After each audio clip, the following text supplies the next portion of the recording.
Hello, welcome back everyone for another tutorial. This is how I did my tile floor both in the bathroom and in the kitchen.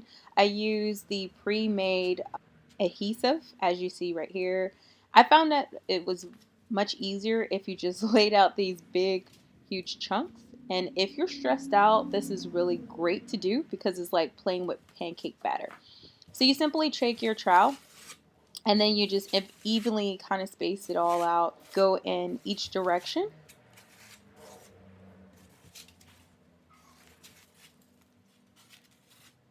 You do this until you're happy with the layout as far as all the space is covered. You just want to make sure that pancake batter adhesive is all across your floors. And then I'm just picking up some additional spots. I lay out each tile. This is tile that I got from Wayfair actually.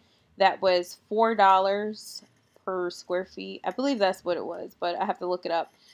It's no longer available, but they have options that look much like it.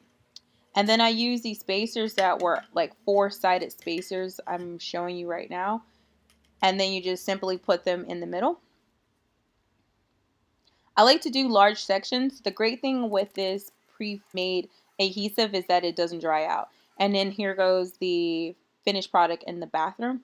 And then you go ahead and grout. So I utilize white grout, which I'm kind of regretting right now. I probably should have used gray, but you simply just take like the spongy grout filler, as you see what I'm doing right here, and then you just go along each line and try to get as much grout into the crevices. And then you take a bucket of water and then a sponge and wipe away the additional grout. And then you make sure you just wet your cloth often and then go in until it's all cleaned up. Here goes the finished product in the bathroom. I'm much happy with the finished product, and I hope that you enjoy this DIY and that you go out there and do it yourself.